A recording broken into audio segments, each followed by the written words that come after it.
जैन दर्शन में भी चलती है, बौद्ध दर्शन में भी चलती है, हिंदू दर्शन में भी चलती है। एक ही कहानी का इस्तेमाल कई दर्शनों ने अपने अपने तरीके से किया हुआ है। इस कहानी पर आने से पहले थोड़ा सा रेफरेंस हम ध्यान रखें कि जैन धर्म दुनिया के सबसे कम जनसंख्या वाले समुदायों वाला धर्म है।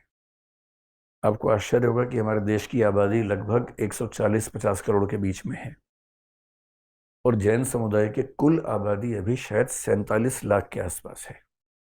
44 लाख के आसपास 2011 में थी। 5% के आसपास वो एक डेकेड में बढ़ते हैं, जो कि सबसे कम दर है। भारत के सारे धर्मों की एक दशक में जो वृद्धि होती है, जैसे मुस्लिम समाज की पिछली बार 24% के आसपास थी, हिंदू समाज की 17% के आसपास थी, ईसाइयों की 15% के आसपास थी, सिखों की 8, बौद्धों की 6। सबसे कम एक दशक में जनसंख्या वृद्धि जिस समाज की होती है वो जैन है, 5% के आसपास होती है। तो मैं अनुमान कर रहा हूँ 2011 से 2024 के 13 साल मान भी लूँ तो भी उनकी आबादी 47 लाख के ऊपर तो नहीं हुई होगी। और ये दुनिया भर की आबादी है, केवल भारत की नहीं, पूरी दुनिया की आबादी है। इतनी सी आबादी वाला धर्म, और वो भारत के सबसे अमीर लोग हैं। पढ़ाई लिखाई में वो भारत के सारे धर्मों की तुलना में आगे हैं। 95% के आसपास लिटरेसी 2011 में थी। 24 के बाद तो पता नहीं क्या हाल होगा, जब सेंसस होगा हमारा अगला, तब देखेंगे। तो एक बहुत ही यूनिक सा केस है। दुनिया के कुछ धर्म जो बहुत यूनिक केस स्टडीज हैं, उसमें एक यहूदी धर्म है, एक जैन धर्म है, जो संख्या में कम है, पर उन्होंने किसी न किसी क्षेत्र में बहुत सारे झंडे गाड़े हैं। कुछ तो वजह इसकी फिलॉसफी में होगी कि इसने ऐसा किया। शायद आपने एक आदमी का नाम सुना हो, मैक्स वेबर उसको कहते हैं। मैक्स वेबर एक बहुत प्रसिद्ध समाजशास्त्री हुए हैं। उन्होंने कई किताबें लिखी, जिसमें से एक किताब बड़ी प्रसिद्ध है। उसका नाम है the Protestant ethics and the rise of and the spirit of capitalism. इस किताब में उन्होंने एक बड़ी गहरी केस स्टडी की, दुनिया के 6 प्रसिद्ध धर्मों का अध्ययन किया, जिसमें हिंदू धर्म भी आता है, कैथोलिक आता है, प्रोटेस्टेंट आता है, यहूदी आता है, इस्लाम आता है। इन सब का अध्ययन किया और बताया कि किसी देश में पूंजीवाद आने का संबंध इस बात से कम है कि वहां रिसोर्सेस कितने हैं, जलवायु कैसी है। असली बात है कि वहां का धर्म क्या है, वहां का सोचने का तरीका क्या है। क्योंकि धर्म सिखाता है सोचने का तरीका, हम कैसे सोचते हैं, हमारे संस्कार कैसे हैं। और वो कहते हैं कि प्रोटेस्टेंट धर्म पश्चिम में आया तो पूंजीवाद पैदा हुआ, जबकि पश्चिम में पूंजीवाद पनपने की संभावनाएं कम थी। और उसने ये भी कहा कि भारत में पूंजीवाद के पनपने की संभावनाएं ज्यादा थी, किंतु हिंदू धर्म के अंदर वो स्कोप नहीं था कि पूंजीवाद पैदा हो। पर मेरे ख्याल से उसने भारत के जैन धर्म पे ध्यान नहीं दिया। अगर देता तो वो समझ पाता कि उन्हीं परिस्थितियों में कैसे एक छोटा सा समुदाय आर्थिक उद्यम के मामले में इतना आगे बढ़ सकता है। तो एक रोचक सा अध्ययन है। और मैं जो भूमिका बांधना चाह रहा हूं वो ये है, जब भी किसी समुदाय का अतीत, वर्तमान, भविष्य समझना हो, उसकी नियति समझनी हो, वो कहाँ पहुंचा, कैसे पहुंचा समझना हो, उसकी फिलॉसफी को ध्यान से पढ़ लीजिए। और वो फिलॉसफी क्या होता है? सॉफ्टवेयर होता है हमारा। हार्डवेयर तो हमारी बॉडी है, हमारा सॉफ्टवेयर क्या है? जो हमारा सोचने का तरीका है। और धर्म आमतौर पर एक समुदाय के सोचने का तरीका बन जाता है। जैन ऐसा कैसे सोचते थे कि वो दुनिया के इस मुकाम पर पहुंचे, ये आज की पूरी बातचीत का सार निकलना चाहिए। उन्होंने ये कहानी क्यों इस्तेमाल की? ये कहानी कईयों ने इस्तेमाल की, जैन लोगों ने एक विशेष तरीके से इस्तेमाल की। वो कहते हैं कि जब भी आपको दुनिया को समझना हो, संसार को, अंतिम सत्य को समझना हो, बस इस चित्र को देख लीजिए। और ये चित्र क्या कहता है? ये चित्र कहता है कि एक हाथी आप सबको दिख रहा है, और इस हाथी को जानने की कोशिश में 6 लोग कोशिश कर रहे हैं। ये 6 के 6 लोग कहानी के हिसाब से नेत्रहीन हैं, देख नहीं सकते हैं, पर इनकी इच्छा है जानने की। यहां नेत्रहीन एक मिथक, एक प्रतीक के रूप में है तो हम सब भी नेत्रहीन हैं। हमारे पास बस 2 आंखें हैं, हमको लगता है कि बहुत खतरनाक चीज हमारे पास है। सच बात तो है कि इन 2 आंखों से भी इतना कुछ दिखता नहीं है जितना हम सोचते हैं कि हम देख लेंगे। तो कहानी का प्रतीक ये है कि ये 6 लोग नेत्रहीन हैं, देख नहीं सकते हैं। जा रहे थे, इनके सामने एक हाथी आ गया। अब ये हाथी को समझना चाह रहे हैं। अब हाथी को आप समझ लीजिए कि कॉम्प्लेक्स रियलिटी है। जो वास्तविकता है बड़ी कॉम्प्लेक्स है, बहुत सिंपल नहीं है। दुनिया में मैं एक बात से हमेशा बात शुरू करता हूं, आज भी कर रहा हूं। आज तक एक भी दार्शनिक, एक भी धर्म, एक भी वैज्ञानिक अंतिम रूप से इस दुनिया को नहीं समझ सका है। और ये बात मैं बहुत खुल के आपसे कह रहा हूं। जिसको भी दावा हो, क्लास के बाद बैठ जाइएगा, बात कर लेंगे। और मैं ये नहीं कह रहा कि मैंने समझ लिया है, मैं तो बिल्कुल नहीं समझा हूं। पर मैंने सबको समझ लिया है कि वो कितना कितना समझे हैं।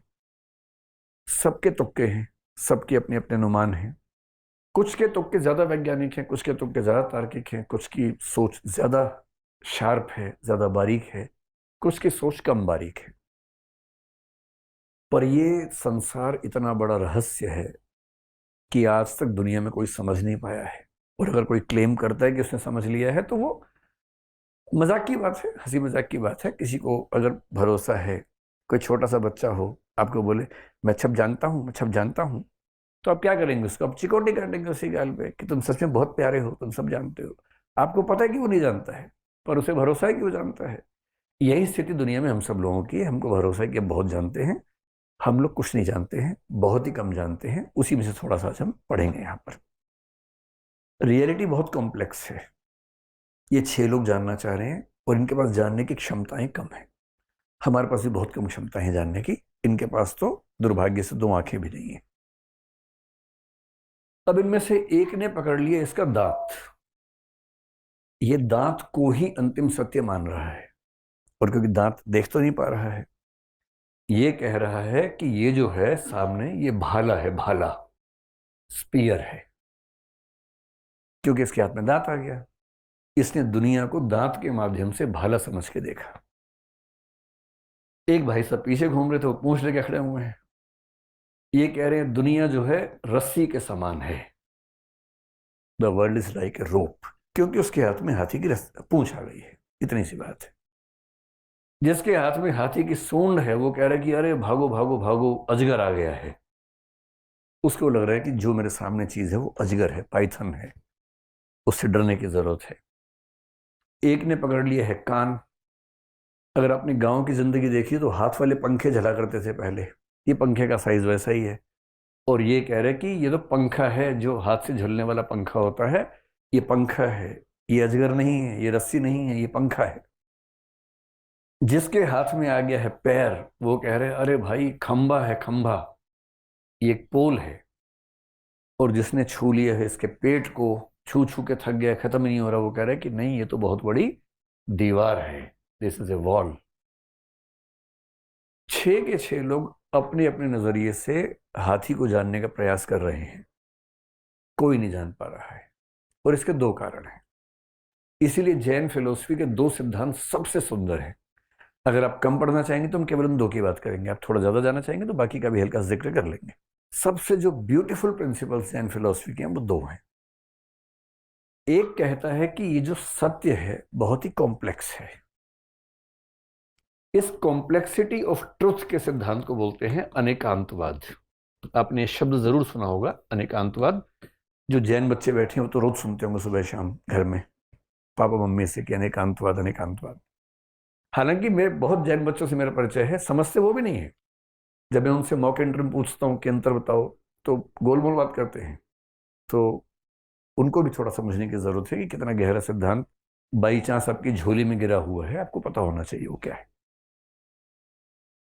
और इस कॉम्प्लेक्स रियलिटी को जानने के प्रोसेस में हम लोग जो मूर्खताएं कर रहे हैं, उन मूर्खताओं को समझने का जो तरीका है, उस सिद्धांत का नाम है स्यादवाद। SYADVADE, स्यादवाद। स्यात एक शब्द है संस्कृत का, उससे बना है स्यादवाद। तो जब भी कोई आपसे पूछे कि जैन फिलोसफी क्या है, कुछ ना सूझे बोलिए जैन फिलोसफी का मतलब है अनेकांतवाद और स्यादवाद। और इन दोनों को समझ लिया, क्या बोलते फिल्मी भाषा में, इन दोनों को समझ डाला तो लाइफ झिंगा लाला। ना ये क्या होता है मुझे पता है, झिंगा लाला। मैंने कई बार सोचा कि ढूंढू ये होता क्या है, मुझे आज तक नहीं पता लगा क्या होता है, पर ये कुछ होता है, जो भी होता है। और इसलिए जब हम जैन फिलोसफी को ब्रेक करते हैं, और ब्रेक करने का मतलब है जब कुछ पार्ट्स में डालते हैं। मैं आपको याद दिला दूं, अगर वो 4 वीडियोस नहीं देखे हैं, कि किसी फिलोसफी के 3 हिस्से होते हैं। एक को बोलते हैं मेटाफिजिक्स यानी तत्व मीमांसा, एक को एपिस्टेमोलॉजी यानी ज्ञान मीमांसा, तीसरे को इथिक्स यानी नीति मीमांसा। आपको ऐसा लग रहा होगा शायद कुछ लोगों को कि पहले तो क्रम अलग था, ये ऊपर होता था, ये नीचे होता था। केवल जैन फिलोसफी को पढ़ने के लिए हमें मजबूरी में पहले मेटाफिजिक्स को पढ़ना पड़ता है, फिर एपिस्टेमोलॉजी पे आती है, क्योंकि इनमें कनेक्शन बड़ा गहरा है। और बिना इसकी मेटाफिजिक्स को समझे इसकी एपिस्टेमोलॉजी को नहीं समझ सकते। मेटाफिजिक्स का मतलब क्या है? सिंपल सी बात है, दुनिया का अंतिम सत्य क्या है, सत्ता किसकी है, क्या एग्जिस्ट करता है, इसको बोलते हैं मेटाफिजिक्स। और मेटाफिजिक्स में जो जैन मेटाफिजिक्स है उसका नाम है अनेकांतवाद। मेटाफिजिक्स के अंदर मुख्य रूप से 3 सवाल होते हैं। पहला होता है ईश्वर, ये सब कुछ किसने बनाया, ईश्वर है नहीं है तो कितने हैं, मिलके काम करते हैं या एक ही है, कैसे दुनिया बनाई उसने, मिट्टी कहाँ से लाया, वो सब, इन सबको बोलते हैं ईश्वर मीमांसा या थियोलॉजी। दूसरा सवाल होता है जगत यानी कि संसार, दिस वर्ल्ड, ये वर्ल्ड कैसे बना। जैसे जैन लोग ईश्वर को नहीं मानते हैं, लेकिन जगत को तो मानते ही हैं, तो ये संसार कैसे बना उनको बताना पड़ता है। और तीसरा सवाल होता है आत्मा, जो हम सबको लगता है कि हमारे अंदर है कि नहीं पता नहीं, लेकिन हम सबको भरोसा तो है कि हमारे अंदर आत्मा होती है। जैन लोग मानते हैं कि आत्मा होती है, बौद्ध लोग मानते हैं कि नहीं होती है, जिंदा वो भी है जिंदा ये भी है, अब क्या पता होती है कि नहीं होती है। लेकिन सबके अपने अपने थॉट्स हैं, कोई मानता है कोई नहीं मानता है, लेकिन हमें तो ये समझना है कि सबने किस किस तरीके से दुनिया को समझने की कोशिश की है। तो मेटाफिजिक्स में अनेकांतवाद के अंतर्गत हमें मुख्य रूप से इन 3 बातों पर गौर करना है। संक्षेप में, ज्ञान मीमांसा का मतलब होता है कि किसी चीज को जानने की जो प्रक्रिया है, जो प्रोसेस ऑफ नॉलेज, उसमें इस दर्शन ने क्या क्या बारीकियां रखी, क्या क्या सावधानियां बरती। जैसे ज्ञान की परिभाषा क्या है, जैसे कौन से प्रमाण होते हैं, ज्ञान कितने प्रकार का होता है। जैन दर्शन की ज्ञान मीमांसा में जो सबसे सुंदर सिद्धांत है वो स्याद्वाद है। इसके अलावा हम थोड़ा सा देखेंगे ज्ञान के कितने प्रकार हैं। जैसे वो बड़ी सुंदर बात करते हैं, हमें ऐसा लगता है कि जैसे मैं पेन आपके सामने रखूंगा, आपने पेन को देखा, आप सोच सकते हैं कि आपने पेन को देखा और ये 1 सेकंड में हो गया। जैन दर्शन ने इसके भी 4 स्टेप्स बताए हैं कि ये 4 स्टेप्स में होता है, ऐसे नहीं होता है। 2 स्टेप्स तो कईयों ने बताए हैं, पश्चिम में कांट ने इसके 2 स्टेप्स बताए, कई लोगों ने 2 बताए, भारत में न्याय दर्शन ने 2 स्टेप्स बताए, लेकिन जैन दर्शन इसके 4 स्टेप्स बता रहा है कि किसी वस्तु को देखने का प्रोसेस भी इतना सिंपल नहीं है जितना हम समझते हैं, उसके भी 4 स्टेप्स होते हैं। ये सब किस में आता है? ज्ञान मीमांसा में, एपिस्टेमोलॉजी में। नीति मीमांसा या इथिक्स के बेसिकली 2 सवाल होते हैं। एक ये कि जीवन का उद्देश्य क्या है, दूसरा वहां तक कैसे पहुंचे। भारत में चारवाक को छोड़ के 8 दर्शनों का मानना है कि जीवन का एक ही उद्देश्य है, मोक्ष। उसी मोक्ष के नाम बहुत सारे हैं। जैन लोग उस मोक्ष को कैवल्य कह देते हैं, बौद्ध लोग निर्वाण कह देते हैं, कोई उसको अपवर्ग कह देता है, जैसे न्याय दर्शन आमतौर पर अपवर्ग कह देता है। निश्रेयस शब्द भी चलता है, मुक्ति भी चलता है, तो कई अलग अलग नाम उसके चलते हैं। लेकिन जैन दर्शन में सामान्यतः जो नाम इसका दिखता है वो क्या है? कैवल्य। आपने सुना भी होगा, केवल ज्ञान, केवली, ये सब शब्द सुने होंगे। तो कैवल्य, ये 3 चीजें हमें समझनी है मुख्य रूप से, अनेकांतवाद और स्याद्वाद। यहां तक आप सब ठीक है? नींद आ रही है जोर से आप लोगों को? अभी कैवल्य मिलने वाला थोड़ी देर में, तो कैवल्य में नींद नहीं आती है, उसके बाद तो नींद स्थायी रूप से उड़ जाती है, फिर कहे कि नींद। चलिए, हम मेटाफिजिक्स से बात शुरू कर रहे हैं। और मेटाफिजिक्स का सिंपल मतलब है अंतिम सत्य क्या है, ये दुनिया कैसे बनी, दुनिया क्या है, भगवान है कि नहीं है, आत्मा है कि नहीं है, इन सबको बोलते हैं मेटाफिजिक्स।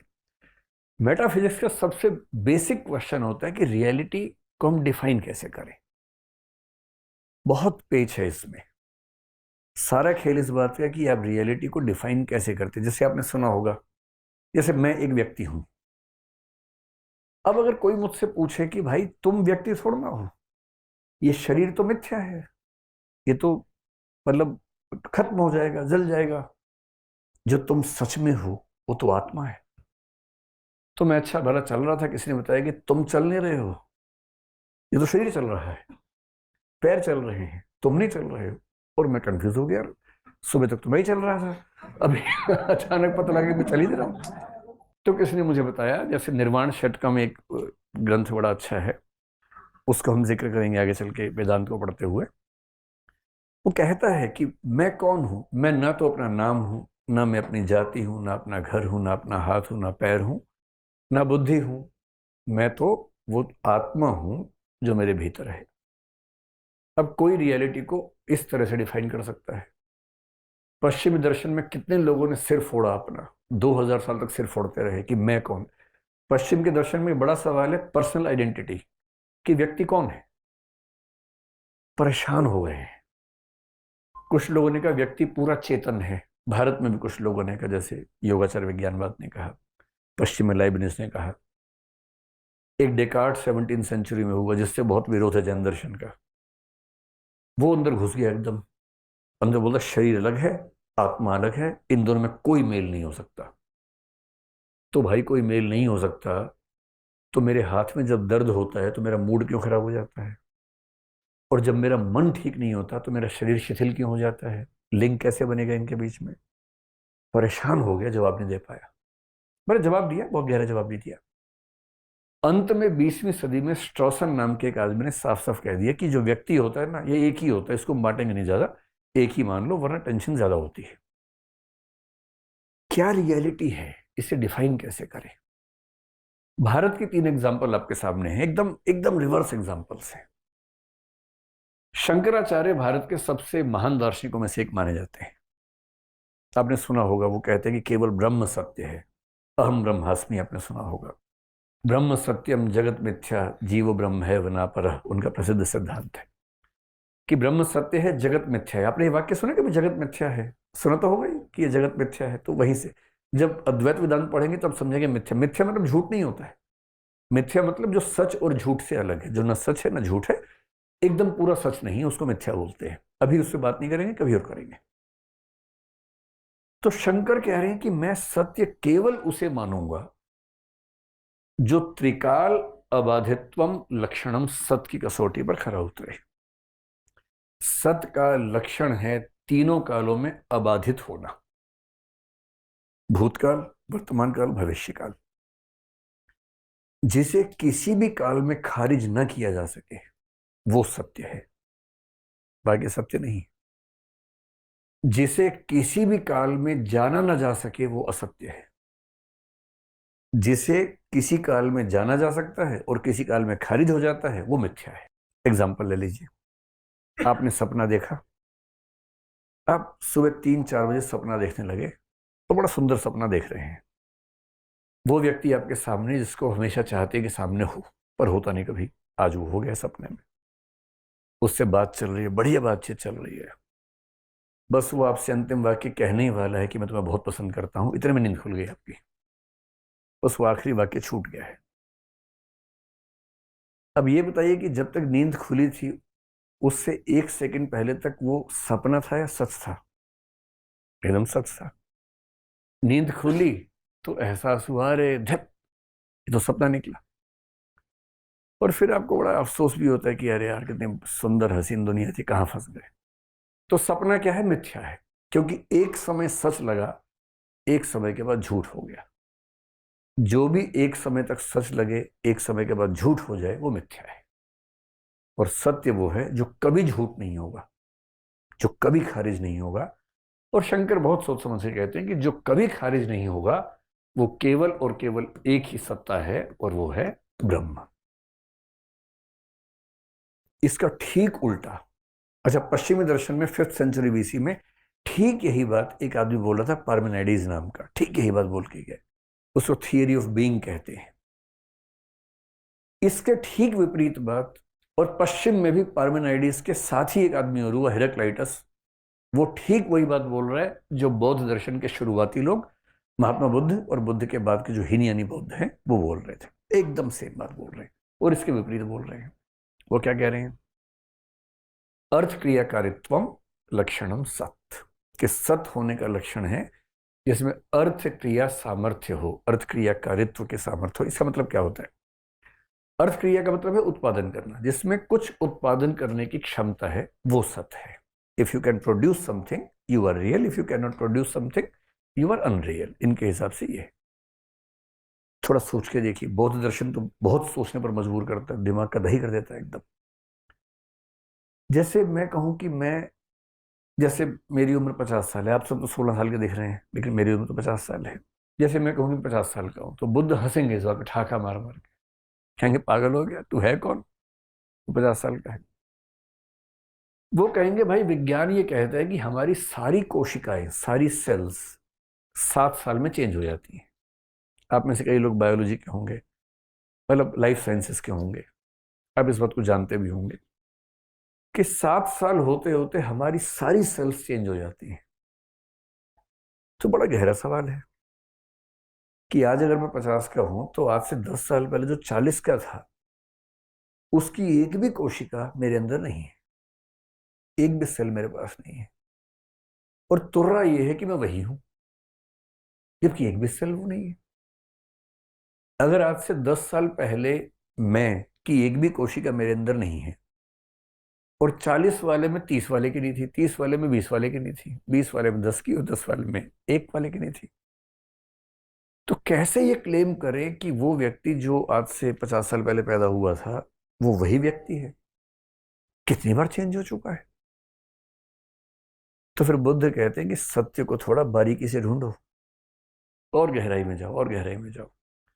बुद्ध के जो निकटतम अनुयायी हुए उनको हीनयानी बौद्ध कहते हैं। हीनयान से लगता है कि हीन टाइप के थे, नहीं, हीनयानी बुद्ध के नजदीक है, महायानी बुद्ध से बहुत दूर है, हीनयानी बुद्ध के नजदीक है।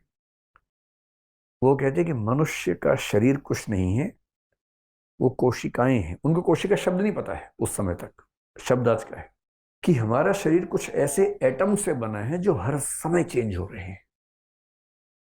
एक एटम पैदा होता है, अगले एटम को पैदा करके मर जाता है, और बहुत सारे ऐसे एटम्स मिले जुले चल रहे हैं, स्ट्रक्चर बना हुआ है।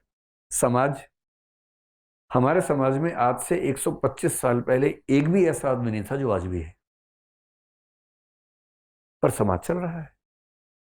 कुछ लोग मरते जा रहे हैं, कुछ आते जा रहे हैं, जो आते जा रहे हैं सीखते जा रहे हैं, वैसे ही होते जा रहे हैं, समाज चलता जा रहा है। ऐसे शरीर है, कोशिकाएं पैदा हो रही है, मर रही हैं, नई कोशिकाओं को पैदा कर रही हैं, एक जो समष्टि है, कलेक्टिविटी है, वो चलती जा रही है। इसलिए बौद्ध लोग कहते हैं कि सत्य तो वो है जो अपने जैसी नई चीज को पैदा करके मर जाता है, कोशिका के लेवल पर, बहुत छोटे बहुत बारीक लेवल पर। और ये लोग बोलते बोलते बोलते हैं कि सत्य का लक्षण ये नहीं है कि कभी बाधित ना हो, सत्य का लक्षण है जो एक क्षण के लिए हो, सिर्फ केवल एक मोमेंट में जो पैदा हो, अपनी चेन में अपनी संतति को, अपने अगले एलिमेंट को पैदा करके मर जाए, वो सत्य है। अब आप देख रहे हैं कि बौद्ध लोग और हेराक्लाइटस कह रहे हैं कि जो एक मोमेंट के लिए पैदा हुआ वो सत्य है। शंकराचार्य और पार्मेनाइडिस कह रहे हैं कि जो कभी खत्म नहीं होगा वो सत्य होगा। कितनी विरोधी इनकी कसौटियां हैं। जैन दर्शन की सबसे सुंदर बात है कि वो समन्वय करके चलता है। जैन दर्शन कह रहे हैं कि ना, हम इसको भी नहीं मानेंगे, इसको भी नहीं मानेंगे, हम एक और कसौटी मानेंगे। वो कसौटी क्या है? उत्पाद व्यय द्रव्य संयुक्तम सत्य। जैन बच्चों ध्यान रखना, रट के जाना है सब।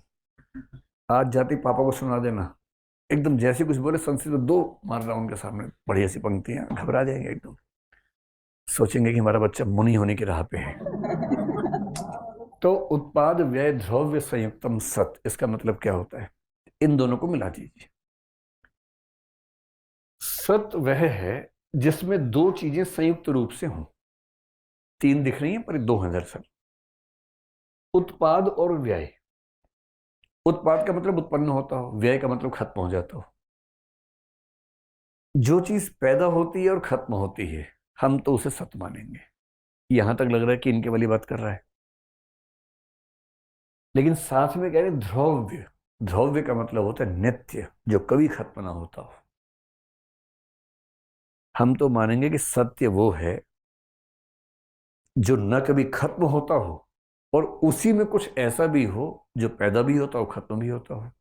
यानी एक ऐसी चीज जिसमें दोनों एलिमेंट्स हैं, उसका कुछ ऐसा एलिमेंट है जो कभी खत्म नहीं होगा, और कुछ ऐसा एलिमेंट है जो पैदा होगा, खत्म होगा, जो इन दोनों से मिलके बनेगा, हम उसको सत्य मानेंगे। और यहां से अनेकांतवाद की उनकी फिलॉसफी की शुरुआत होती है। आप यहां तक समझ रहे हैं? ये आपको लग रहा है गलती कर दिया कि हमने, अब तो फंस गए, बाहर ताला लगा रखे, जा नहीं सकते आप। सुनना तो पड़ेगा। यहां से अनेकांतवाद की शुरुआत होती है। और अनेकांत में बहुत सिंपल सी बात है, अनेकांत बना है दो शब्दों से मिलके, एक है अनेक और दूसरा है अंत। और यहां अंत का मतलब अंत नहीं है, फिनिश नहीं है, कंप्लीट नहीं है। यहां अंत का मतलब है पक्ष, पहलू, बहुत सारे पहलू। कि जो सत्य है, जिसकी सत्ता है, जो एग्जिस्ट करता है, उसका एक नहीं, उसके बहुत सारे पहलू होते हैं।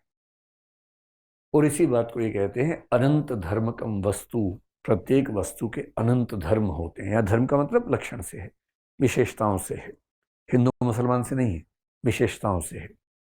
प्रत्येक वस्तु में अनंत धर्म होते हैं, बहुत सारी विशेषताएं होती हैं। ये वही बात मैं समझाना चाह रहा हूं कि हाथी जो है बहुत कॉम्प्लेक्स है, और लोग अंधेपन के साथ उसको पहचानने का प्रयास कर रहे हैं। हाथी कितना कॉम्प्लेक्स है, अगले 5 मिनट में समझ में आएगा आपको। इतना कॉम्प्लेक्स हाथी है ज्ञान दर्शन में। हर वस्तु के अनंत धर्म है, अनंत लक्षण। जैसे पेन है, इस पेन की विशेषताएं 3-4 दिख रही हैं कि काला है, ठोस है, इतना लंबा, इतना चौड़ा, इतना गोल है, वो दिख रहा है। ये तो 5 ही हुए भाई, अनंत धर्म है, अनंत। और क्योंकि हमें 4-5 धर्म दिख रहे हैं, अनंत नहीं दिख रहे हैं, इसलिए कॉम्प्लेक्स है। रियलिटी को समझना कैसे कॉम्प्लेक्स है आप देखिए। इस अनंत धर्मकम की बात को इन्होंने एक तो उसी तरीके से कहा जो मैंने आपको पिछली स्लाइड में समझाने का प्रयास किया, उसी बात को इन्होंने 2 शब्दों से कह दिया। ये कह रहे हैं कि प्रत्येक वस्तु में बहुत सारे धर्म होते हैं, यानी कि बहुत सारी विशेषताएं होती हैं। कुछ विशेषताएं होती हैं नित्य, और कुछ होती हैं अनित्य। नित्य का मतलब परमानेंट, इटर्नल। अनित्य का मतलब टेम्परेरी, टेम्पोरल, जो खत्म हो जाती हैं आगे चलकर। आपको ये वाक्य फिर ध्यान रखना, उत्पाद व्यय द्रव्य संयुक्तम सत। उत्पाद व्यय का मतलब क्या है, नित्य या अनित्य? जो उत्पन्न होगा, नष्ट हो जाएगा, वो क्या होगा? अनित्य बोलते हैं, अनित्य, है ना। और जो द्रव्य हमेशा रहेगा, उसको क्या बोलते हैं? नित्य। तो इन्होंने कहा कि जो भाई, जो धर्म बहुत सारे क्यों हैं? क्योंकि हर वस्तु में कुछ नित्य धर्म होते हैं, कुछ अनित्य धर्म होते हैं। नित्य धर्म को ये लोग कहते हैं कि स्वरूप धर्म है, और इसको बोलते हैं आगंतुक धर्म। दर्शन की भाषा में एक शब्द होता है आगंतुक धर्म, एक होता है स्वरूप धर्म। और फिर इसको और आसान करने के लिए बोले कि नित्य धर्म को हम बोलेंगे गुण, यानी कि एट्रीब्यूट, और अनित्य धर्म को हम बोलेंगे पर्याय। पर्याय का मतलब फिलोसफी में मतलब मोड। मोड का मतलब जो चेंज होता रहे। जैसे आपके फोन में बहुत सारे मोड होते हैं, साइलेंट मोड, वाइब्रेंट मोड, यानी फोन वही है पर उसके फीचर चेंज होते गए। तो जो चीज चेंज होती है, उसे चेंज होने को बोलते हैं मोड। तो हमने एक बहुत बेसिक बात समझी, प्रत्येक वस्तु में बहुत सारे धर्म हैं। उन धर्मों में से कुछ नित्य धर्म है, कुछ अनित्य है। नित्य धर्मों का नाम क्या है? गुण है। अनित्य का नाम क्या है? पर्याय है। और इसलिए वो एक परिभाषा और देते हैं, गुण पर्यायवत द्रव्यम। द्रव्य यानी कि रियल सब्सटेंस वो है जिसमें गुण और पर्याय दोनों हो। इसलिए आप देखेंगे कि ये दोनों बातें दरअसल 2 बातें ना होकर के एक ही बात है। यहाँ जो उत्पाद व्यय वाली बात है वो पर्याय है, और जो द्रव्य वाली बात है वो गुण है। एक ही बात को कहने के 2 सूत्र जैन दर्शन में है। मतलब ये है कि वही वस्तु सत्य है। सिंपल एग्जांपल लेते हैं इस पेन का। इस पेन की शेप परमानेंट है या बिगड़ सकती है? हथौड़ा मारो वो बिगड़ जाएगी, उसमें क्या दिक्कत है? इसका मतलब इस पेन में एक ऐसी चीज है जो नित्य नहीं है। इस पेन में जो स्याही है, ये नित्य है, खत्म हो जाएगी? खत्म हो जाएगी। फिर इस पेन का रंग भी उड़ जाएगा एक समय के बाद, धूप में रखेंगे उड़ जाएगा एक समय के बाद। यानी रंग, आकार, कई ऐसी चीजें हैं, शेप ऐसी चीजें हैं जो नित्य नहीं है। पर कितना भी कचूमर निकाल लीजिए, क्या आप इसके परमाणु को नष्ट कर पाएंगे? नहीं कर पाएंगे। ये जिन परमाणुओं से मिलकर बना है वो नित्य है। दम है तो हटा के देख लीजिए उसको। तो ये नित्य परमाणुओं और अनित्य आकार, रंग आदि से मिलकर बना है। इसलिए गुण पर्यायवत द्रव्यम या उत्पाद व्यय द्रव्यम संयुक्तम सत। क्या मैं आपको समझा पा रहा हूं यहां तक? अब देखिए, जैन दर्शन ने अब तक जो कहा कि जो वस्तु है उसके 2 लक्षण हैं, नित्य और अनित्य। और इसका मतलब क्या हुआ? किसी चीज को समझना बहुत ही कॉम्प्लिकेटेड हो गया। अब जो ये बात कह रहे हैं, मैंने बहुत सारे दर्शन पढ़े दुनिया में, पूरी दुनिया में किसी फिलोसफी ने ये बात नहीं कही जो ये कहने वाले हैं। बहुत इंटरेस्टिंग। और इस पॉइंट पर लोग अरस्तु को, डेकार्ट को, न्यूटन को कमजोर साबित करते हैं जैन फिलोसफी की तुलना में। क्यों करते हैं समझिए।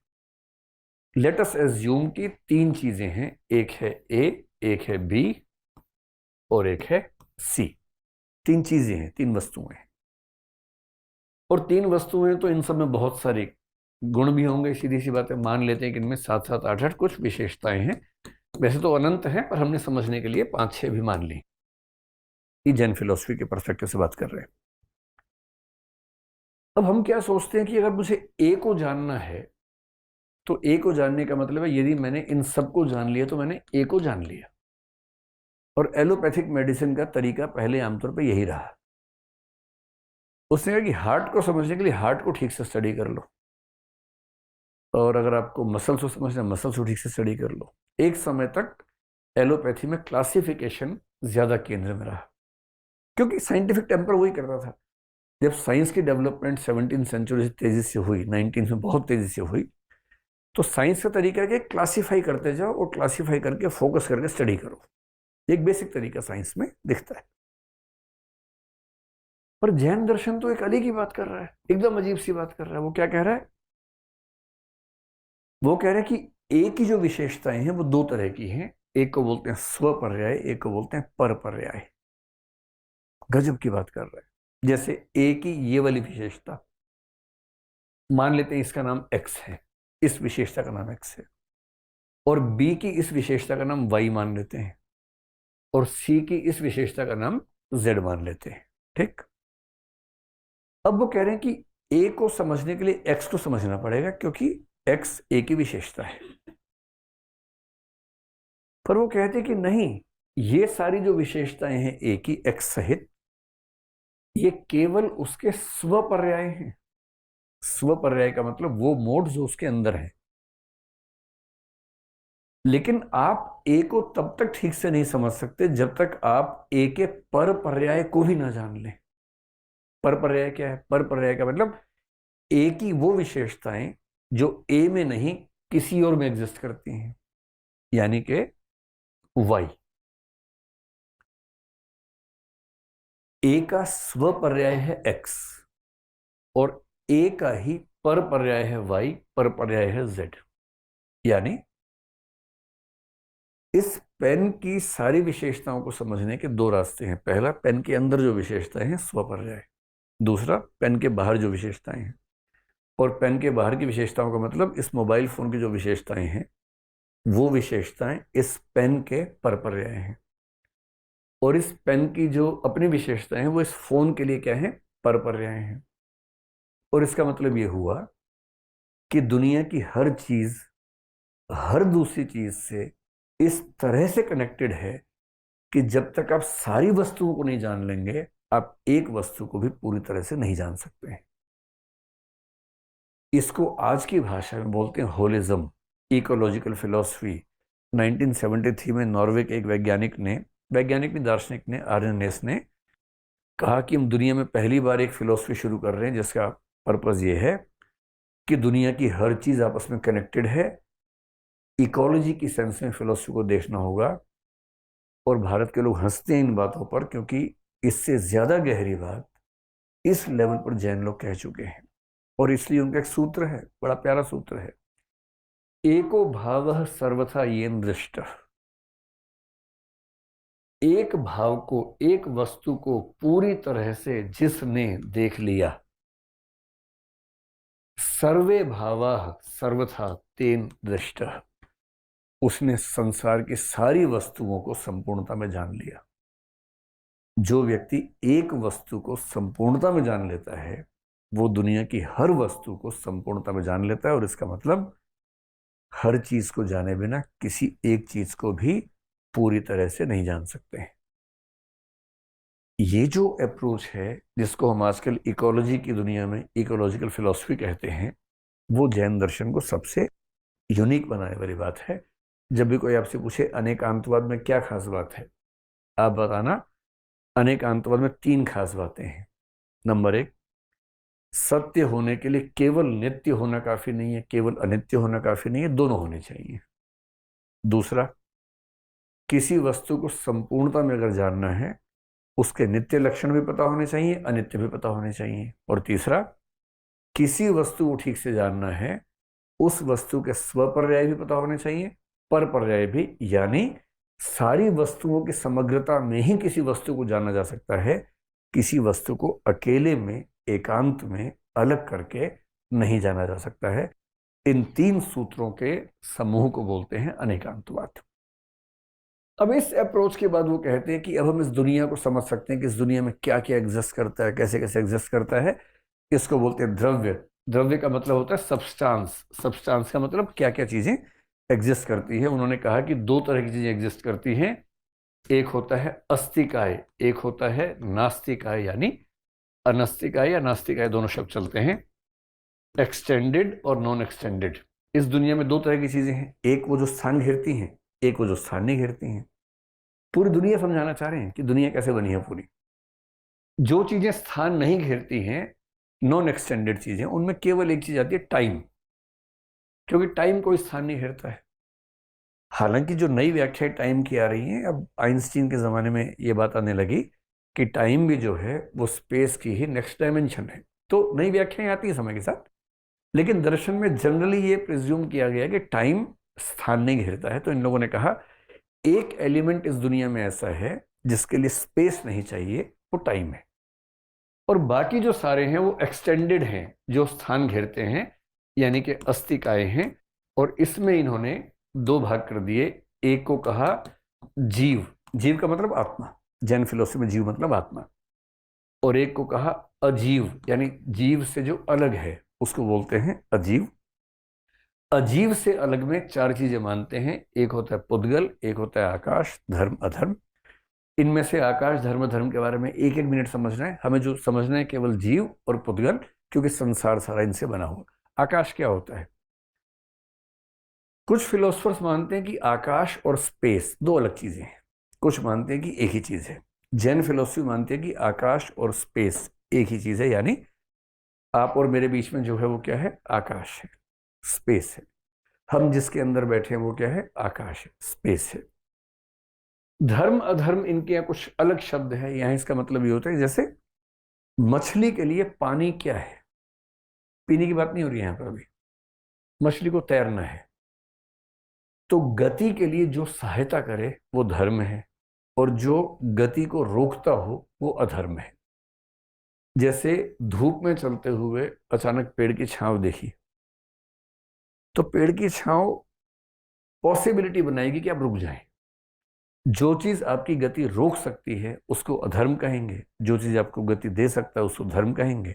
आकाश आपको पता ही है। अब मुख्य रूप से केवल ये बचा कि सब्सटेंसेस में जो नास्तिक आए हैं उनमें केवल एक टाइम है। और टाइम के बारे में उनकी बड़ी स्पष्ट धारणा है कि टाइम दो लेवल्स पे होता है।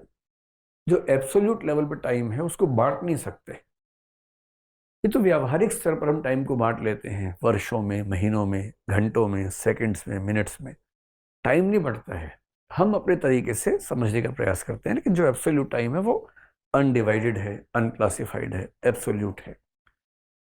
तो अस्तिकाय में हमें केवल दो चीजों पर गौर करना है, जीव यानी आत्मा के बारे में क्या कहते हैं, और अजीव के अंतर्गत ये पुद्गल, पुद्गल से बना है सारा संसार। अभी पुद्गल को समझेंगे 5 मिनट में संक्षेप में।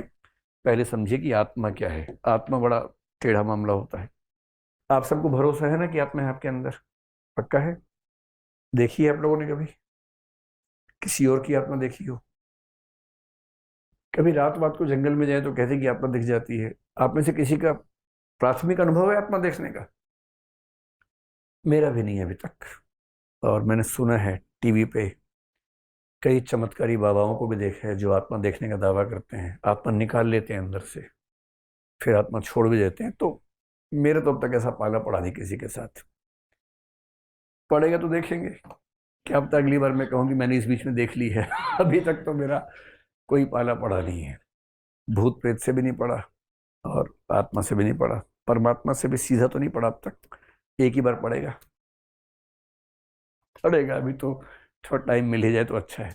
चलिए, ये जो जीव है, जीव का मतलब जैन दर्शन में क्या है? सॉल, यानी कि आत्मा। मैं आपको थोड़ा सा रेफरेंस दे दूं। भारत में कुल 9 दर्शन है। 9 में से एक मानता है कि आत्मा नाम की कोई चीज रत्ती भर एग्जिस्ट नहीं करती है, उसको बोलते हैं चार्वाक। वो बड़ा मस्त मौला आदमी है। वो तो अलग ही टाइप के लोग हैं।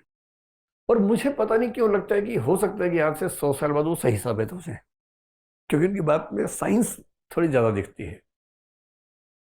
क्योंकि जो लोग कहते हैं कि आत्मा होती है, उनके पास आर्गुमेंट क्या होता है कि भाई शरीर है हमारा, महसूस कौन करता है? हाथ तो नहीं कर सकता, पैर तो नहीं कर सकता। याद कौन रखता है? हाथ पैर तो याद नहीं रख सकता। पहचानता कौन है? रिकॉग्निशन जिसको बोलते हैं, मेमोरी, रिकॉग्निशन। थिंकिंग कौन करता है? लॉजिक कौन करता है? एनालिसिस कौन करता है? ये सारी कॉन्शियस एक्टिविटीज हैं, चेतन क्रियाएं हैं। हाथ पैर नहीं कर सकता। कभी आपने सुना हो कि मेरा हाथ सोच रहा है? नहीं, ऐसा नहीं होता। हाथ नहीं सोचता, पैर नहीं सोचता, नाक नहीं सोचता हमारा। तो एक ही आर्गुमेंट घुमा फिरा गया था, सोचता कौन है? फिर लोग कहते हैं अंदर है कोई, आत्मा है। पश्चिम में डेकार्ट 17वीं सेंचुरी में बड़ा दार्शनिक हुआ, उसने ये वाली कहानी सुनाई पूरी की पूरी, और फंस गया। उसके बाद ऐसा फंसा कि बाहर निकल नहीं पाया वहां से। लेकिन चारवाक बोले कि यार ये सारी गप्पे क्यों मार रहे हो? और चारवाक उस टाइम के लोग थे जब साइंस का डेवलपमेंट नहीं हुआ था। आज तो चारवाक आग लगा देते अगर आज के जमाने में होते। बोलते भाई ये बताओ कि जो कंप्यूटर है उसकी मेमोरी आपसे बेहतर है, उसकी लॉजिकल कैपेसिटी आपसे बेहतर है, गणित आपसे तेज सॉल्व करता है। अब तो आर्टिफिशियल इंटेलिजेंस भी आ गई है, अब तो लैंग्वेज में भी आपसे आगे निकल गया पिछले 3 महीने में। जब से जनरेटिव एआई आ गई है, लार्ज लैंग्वेज मॉडल्स आ गए हैं, आपको मानना पड़ेगा कि लैंग्वेज के मामले में भी वो हमसे आगे निकल गया। हम एक दो, जैसे मुझे 2 भाषाएं आती हैं ठीक से, 2-3 बोलियां आती हैं, हरियाणवी आती है थोड़ी, 1-2 बोलियां और आती हैं। पर एक आर्टिफिशियल इंटेलिजेंस वाले कंप्यूटर को केवल एक चिप डालने की देर है, वो कहेगा मुझे 350 भाषाएं आती हैं और परफेक्शन से आती हैं। वो रियल टाइम में एक लैंग्वेज सुन के दूसरे में जवाब दे सकता है, हम नहीं दे सकते। हमें दुनिया के कुल भूगोल में से 0.00001% रास्ते पता होंगे। जैसे मुझे यहाँ से पता है कि सीपी जाना हो तो रास्ता कैसे, मुझे पता है। करोल बाग जाना हो रास्ता पता है, दिल्ली के कुछ रास्ते पता है। कोई मुझे अफ्रीका में छोड़ दे के रास्ता बताओ, मैं नहीं बता पाऊंगा, पर मेरा फोन बता देगा, क्योंकि उसके पास जीपीएस इनेबल्ड वो डिवाइस है, उसको पता है सारे रास्ते।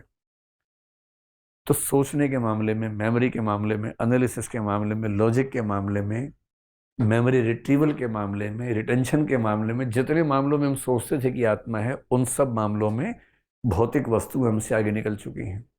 और चारवाक यही कह रहा था कि ये जो शरीर है ना, ये खास तरीके से बना है। वो समझा नहीं पा रहा था, न्यूरो साइंस नहीं पढ़ी थी उसने बेचारे ने। न्यूरो साइंस बनी कब है? अभी मुश्किल से 100 साल पहले पहली बार दिमाग के अंदर एक्सपेरिमेंट्स होने शुरू हुए। और कायदे से तो ये सारी जो झगड़ा है मुश्किल से पिछले 60 साल का है।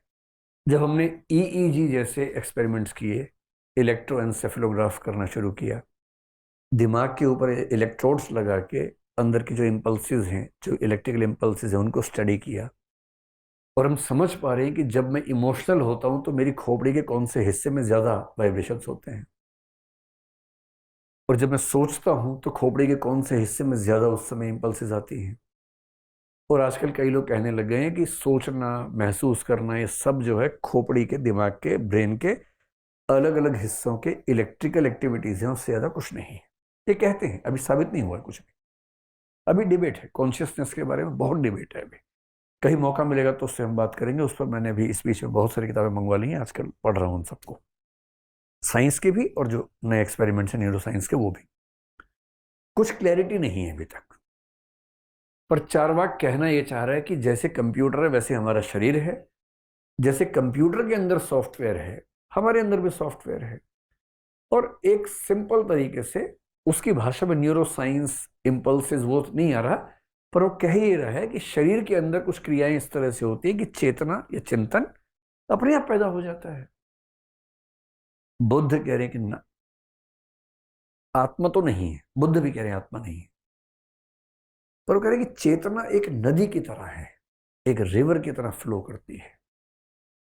और उसी फ्लो करने में जैसे पानी की एक बूंद अगले बूंद को रिप्लेस करती है, अगली बूंद अगले को रिप्लेस करती है, हर क्षण रिप्लेसमेंट हो रहा है। नदी कोई वस्तु थोड़ा है। आप जिस नदी में आज नहाएंगे और कल नहाएंगे, क्या सेम पानी है? सारा पानी चेंज हो गया है। ऐसी चेतना है, चेंज होता जा रहा है, पर एक कॉन्टिन्यूटी बनी हुई है। जैसे समाज में हर 100 साल में सब लोग मर जाते हैं, पर समाज बना हुआ है, ठीक वैसे चेतना है, हम उसको गलती से आत्मा कह देते हैं। बाकी सातों दार्शनिक आत्मा को मानते हैं, जैन भी उनमें से एक है, तो आत्मा को मानते हैं। ये मानते हैं कि आत्मा है और बहुत सारी आत्माएं हैं, हम सबके पास एक एक आत्मा है, सीधी सी बात है। एक से ज्यादा भी हो सकती है वैसे। कभी आपने सुना कि उसके अंदर 3 आत्माएं हैं? नहीं, एक ही है ना आमतौर पर, जनरली हम सबके पास। लेकिन अभी इन प्रिंसिपल एक से ज्यादा आत्माएं साबित होने वाली है, इन प्रिंसिपल, प्रैक्टिकली नहीं। तो कहते हैं कि जैसे अनेकांतवाद का मतलब तो है कि अनेक मतलब पक्ष है। अनेकात्मवाद का मतलब होता है कि आत्माएं अनेक हैं। तो जैन लोग अनेकात्मवादी है, अनेक जीववादी है, कि बहुत सारी आत्माएं। फिर एक सवाल और आता है कि आत्मा में जो चेतना है, चेतना यानी कॉन्शियसनेस, कॉन्शियसनेस यानी ये क्वालिटी कि हम फील कर सकते हैं, सोच सकते हैं, महसूस कर सकते हैं, इसको बोलते हैं चेतना। ये कॉन्शियसनेस कहां से आती है आत्मा के अंदर? 2 तरीके हो सकते हैं, 3 तरीके होते हैं दरअसल। कुछ लोग कहते हैं कि आत्मा और कॉन्शियसनेस एक ही चीज है। आत्मा में कॉन्शियसनेस नहीं है, कॉन्शियसनेस आत्मा में नहीं है, कॉन्शियसनेस ही आत्मा है, जैसे शंकराचार्य ऐसा मानते हैं। कुछ कहते हैं कि आत्मा एक चीज है, उसके अंदर कॉन्शियसनेस हमेशा रहती है। आपको ध्यान है गुण पर्यायवत द्रव्यम, जो मैंने कहा था, कुछ चीजें नित्य हैं, कुछ अनित्य हैं, कुछ हमेशा रहती हैं, कुछ आती जाती रहती हैं। तो कुछ लोग मानते हैं कि आत्मा एक वस्तु है, आत्मा में चेतना हमेशा रहती है, चेतना के बिना आत्मा एग्जिस्ट कर ही नहीं सकती है, आत्मा में हमेशा चेतना है, जैसे जैन लोग कहते हैं। और एक तीसरा भी है, जैसे न्याय वैशेषिक है, वो क्या बोलते हैं? आत्मा है, चेतना उसमें नहीं होती है, चेतना एक समय के बाद डेवलप होती है। जैसे जब आप पैदा हुए थे, उस समय मुंह नाक कान लेके पैदा हुए होंगे, पर मूछें नहीं थी उस समय किसी की, है ना, जो लड़कों की बात कर रहा हूं। मूछ उम्र के साथ आती है, दाढ़ी उम्र के साथ आती है। क्या किसी बच्चे को देख के कोई बोलते कि अरे तो उसकी मूछ ही नहीं है, तो लड़का ही नहीं? ऐसा सुना आपने कभी? क्योंकि सबको पता है कि जब पैदा हुआ है तो मूछ है नहीं, आएगी समय के साथ। जब उम्र आएगी, प्यूबर्टी आएगी, तो उसके बाद मूछ आएगी, दाढ़ी आएगी, इसमें क्या दिक्कत है? इसको बोलते हैं आगंतुक धर्म, समय के साथ आने वाली चीज। न्याय दर्शन बोलता है कि आत्मा तो शुरू से है, पर चेतना उसमें एक समय के बाद आती है, और मोक्ष में भी चेतना नहीं होती है, केवल आत्मा रह जाती है। पत्थर जैसा उनका कंसेप्ट आत्मा का है। तो जैन फिलोसफी ये कह रही है कि जो चेतना है, ये इसका नित्य लक्षण है, यानी कि गुण है, पर्याय नहीं है, हमेशा चेतना रहती है। और ये लोग शंकराचार्य से मिलती जुलती बात यहां पर कहते हैं। शंकराचार्य ने कहा कि मोक्ष कोई नई चीज नहीं है, पहले से है, बस पर्दा हटा देना है। ये जैन कहते हैं जो जीव है, इसमें 4 चीजें अनंत मात्रा में होती हैं। इन 4 चीजों के समुच्चय को बोलते हैं अनंत चतुष्टय। अनंत मात्रा में 4 चीजें हमारी आत्मा में अनंत मात्रा में 4 चीजें हमारी आत्मा में हैं, शुरू से ही है, हमेशा है। क्या क्या है वो? उसमें से एक है अनंत ज्ञान। सोचिए, सारा ज्ञान पहले से है, तो मैं आपको क्या बता रहा हूं? ये आपके अंदर पहले से है, बस पर्दा पड़ा हुआ है। मैं थोड़ा सा पर्दा हटा रहा हूं, इतना सा। किस दिन पूरा हट गया अगर पर्दा, तो फिर आप केवली हो जाएंगे। केवली कौन है समझते हैं? केवली वो है जो ब्रह्मांड की हर वस्तु को संपूर्णता में जानता है, कोई लिमिट नहीं है इसकी ज्ञान की। वो अनंत आनंद है, अनंत शक्ति है, अनंत दर्शन है। ये 4 चीजें मिला के कहलाती है अनंत चतुष्टय। हम सबकी आत्मा में 4 चीजें हमेशा से हैं। यहां दर्शन आप सोचेंगे क्या है? दर्शन का मतलब है श्रद्धा से है। जैन दर्शन में दर्शन शब्द का मतलब है फेथ, श्रद्धा, डिवोशन। तो absolute knowledge, absolute power, absolute bliss. और ध्यान रखना है, अगर आप इन 3 चीजों को ऊपर देखें ध्यान से, अनंत ज्ञान, अनंत आनंद, अनंत शक्ति, इन तीनों के कॉम्बिनेशन को ही दुनिया में कहा जाता है गॉड। भगवान क्या होता है? पर ईश्वर की परिभाषा देख लीजिए, जिसकी शक्ति अनंत हो, कुछ भी कर सकता है, ओमनिपोटेंट। ओमनिपोटेंट के लिए क्या शब्द है? जो कुछ भी कर सकता है, सर्वशक्तिमान। दूसरा क्या होता है? सर्वज्ञ।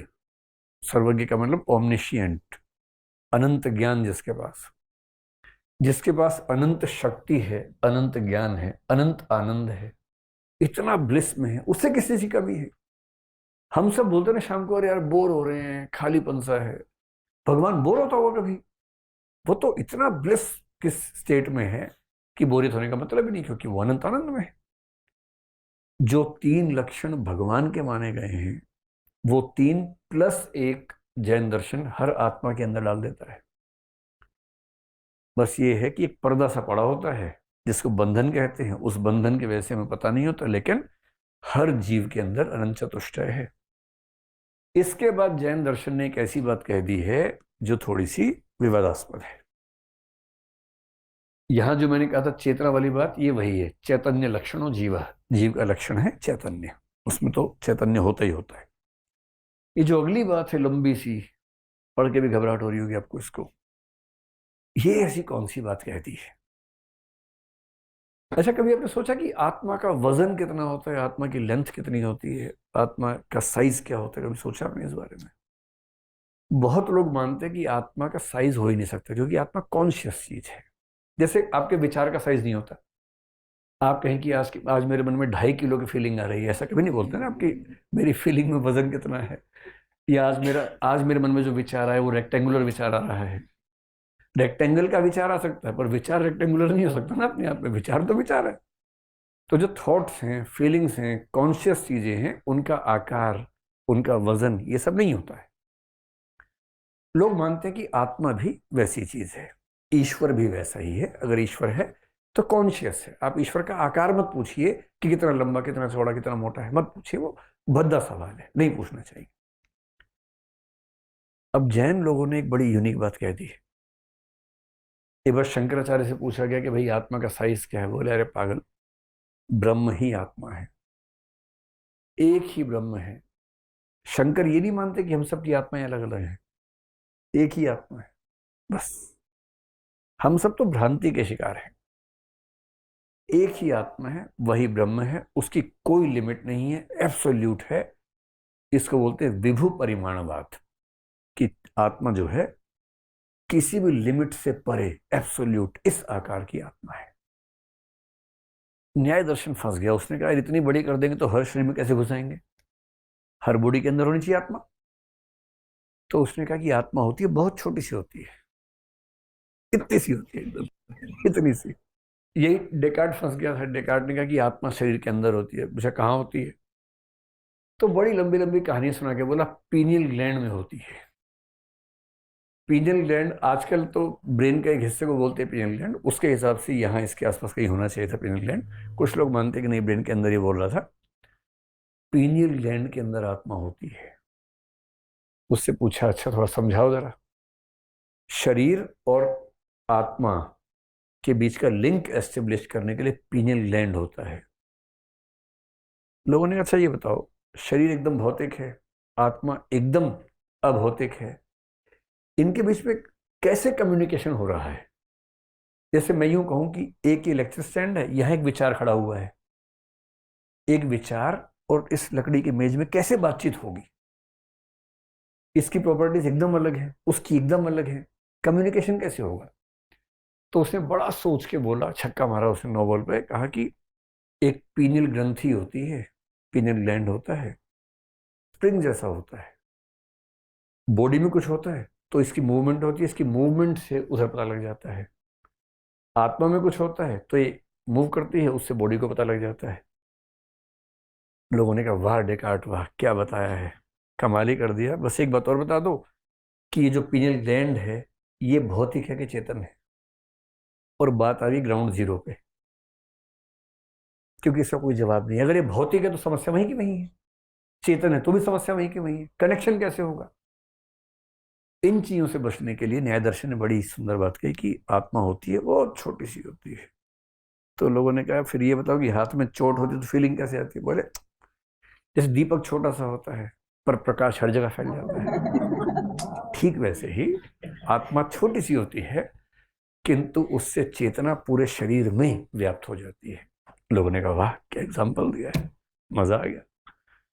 इसको बोलते हैं अणु परिमाणवाद कि आत्मा एटॉमिक साइज की है, एटम जैसे साइज की है, छोटी सी है, पूरी बॉडी में उसका इफेक्ट रहता है लेकिन साइज बहुत छोटा है। हालांकि न्याय दर्शन से अगर आप पूछेंगे कि आत्मा का साइज निकाला कैसे, और या ये सवाल पूछेंगे कि अगर साइज है तो भौतिक होगा क्योंकि साइज तो भौतिक चीज का होता है, तो बहुत मुश्किल सवाल है। हालांकि न्याय दर्शन की जो आत्मा है वो कुछ कुछ भौतिक है तो वो शायद बच जाएंगे, बाकी लोग नहीं बच पाएंगे। अब जैन दर्शन से लोगों ने कहा बताओ भैया बताओ आत्मा का साइज कितना है? तो मुझे नहीं पता ऐसा क्यों कहा, लेकिन उन्होंने एक नया सिद्धांत दिया जो दुनिया में किसी के पास नहीं। ये दुनिया में सबसे यूनिक विचार दिया। शंकराचार्य ने इस विचार का बड़ा मजाक बनाया। क्या विचार दिया? उन्होंने कहा कि आत्मा का जो आकार है वो शरीर के आकार के बराबर होता है। जैसे शरीर में आत्मा होती है उस शरीर के आकार की ही आत्मा हो जाती है। लोगों ने अपना माथा ठनका, बोले ठीक से समझाओ, भी नहीं समझ आ रहा हम तो। बोले सिंपल है, शरीर जितने आकार का है उसी आकार की आत्मा है। आत्मा को समझिए जैसे पानी है, जिस पात्र में जाता है उसी आकार का हो जाता है, उसी तरह से आत्मा भी जिस शरीर में जाती है उस आकार की हो जाती है।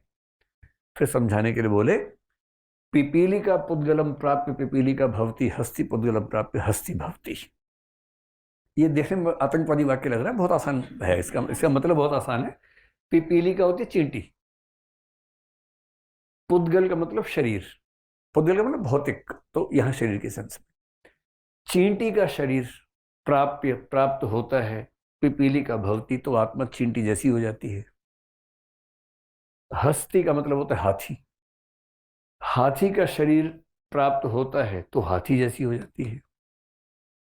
तो जो आत्मा है, आत्मा का साइज उस शरीर के साइज के मुताबिक एडजस्ट होता है जिस शरीर में वो होती है। तो लोगों ने बड़ा मजाक बनाया, बोले अच्छा इसका मतलब अगर कोई बच्चा मोटा हो जाए खा खा के उसकी आत्मा बढ़ती जा रही है इसका मतलब? तो अगर अगर शरीर से आत्मा ऐसे बढ़ेगी और इसका मतलब जब बच्चा बढ़ा तो उसकी आत्मा भी बढ़ रही है साथ साथ। तो जैन दर्शन के लोगों ने कहा भैया थोड़ा ठीक से समझो ये मजाक नहीं है। नहीं, जो विस्तार है आत्मा का वो भौतिक वस्तु के विस्तार जैसा नहीं है। कैसे? जैसे ये फोन जहां है, जिस भी जगह पर है, क्या ठीक उसी जगह पर ये पेन हो सकता है? नहीं हो सकता। ये हटेगा तो पेन यहाँ आ सकता है। जब तक ये फोन यहाँ पर है ये पेन नहीं जा सकता इसके अंदर, क्योंकि दो अलग भौतिक वस्तुएं हैं। और भौतिक वस्तुओं का विस्तार एक्सक्लूसिव होता है, एक दूसरे में जुड़ नहीं सकता है। आत्मा का जो विस्तार है वो वैसा नहीं है। जैसे इस कमरे में एक लाइट, उन्हीं के एग्जांपल दे रहा हूं, उस समय लाइट नहीं होती तो उस समय दीपक होता था, तो मैं दीपक के बदले बल्ब लगा रहा हूं। इस कमरे में एक लाइट हमने ऑन की मान लीजिए, तो वो लाइट एक जगह तक रहेगी, पूरे में फैल जाएगी, पूरे में फैलेगी। फिर आपने पीछे की साइड में एक लाइट और ऑन कर दी। अब इन दोनों लाइट्स का प्रकाश एक्सक्लूसिव है या मर्ज हो गया आपस में? मर्ज हो गया। ठीक वैसे ही आत्मा का जो विस्तार है वो आपस में मर्ज होने वाला है। वो भौतिक विस्तार की तरह नहीं है, एक्सक्लूसिव नहीं है। और इसका मतलब थ्योरेटिकली उन्होंने कहा कि एक शरीर में एक से ज्यादा आत्माएं भी साथ साथ हो सकती हैं। हालांकि ऐसा होता नहीं है, पर दो आत्माओं का एक जगह पर होना इसमें कोई कॉन्ट्राडिक्शन नहीं है, क्योंकि उनका विस्तार भौतिक वस्तु के विस्तार जैसा ना होकर के अमूर्त वस्तु के विस्तार जैसा है, चेतन वस्तु के विस्तार जैसा है। इस सिद्धांत को कि शरीर के अनुसार उसका आकार बनता है, इसको भारत में बोलते हैं मध्यम परिमाणवाद, जो कि शंकराचार्य के विभु परिमाणवाद और न्याय दर्शन के अणु परिमाणवाद के बीच की स्थिति है।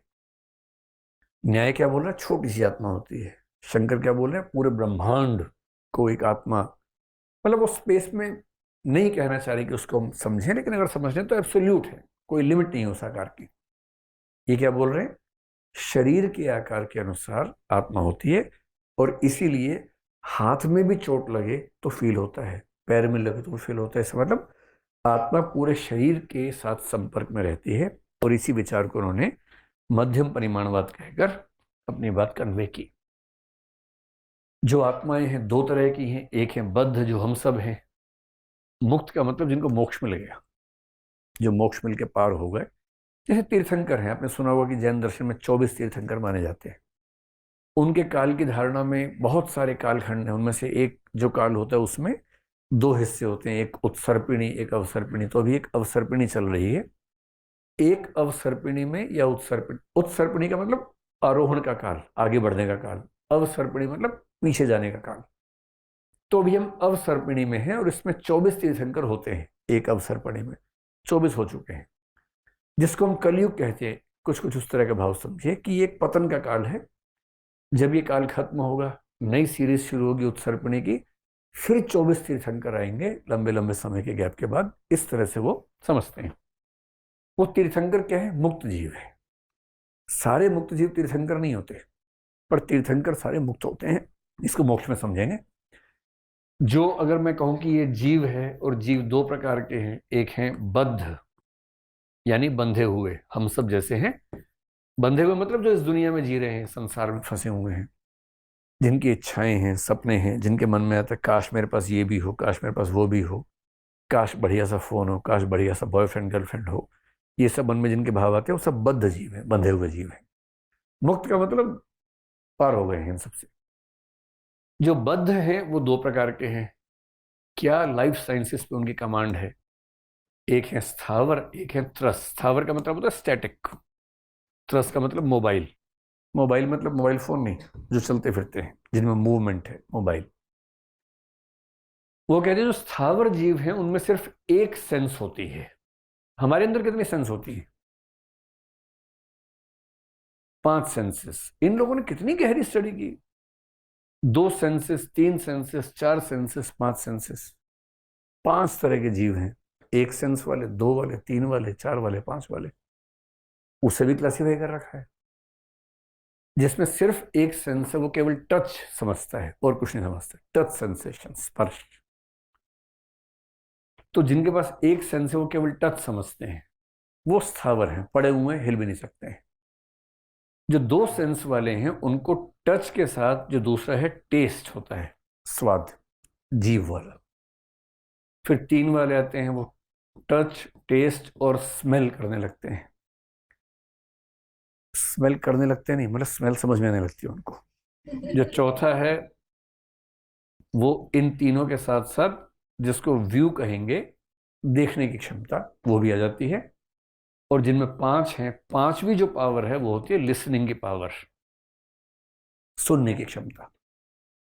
तो कुछ जीवों में एक क्षमता है, एक इंद्रिय, कुछ में 2, 3, 4, 5, इस तरह से डिवाइड किया है। हम कौन से वाले में आते हैं? 5 वाले में। मनुष्य, गधा, कुत्ता, ये सब एक जगह आते हैं, 5 वाले में आते हैं। हमारी तुलना कैसे हो रही समझ रहे हैं? तो सब उसी में आते हैं। ठीक है। 4 वाले में कौन आ जाएगा?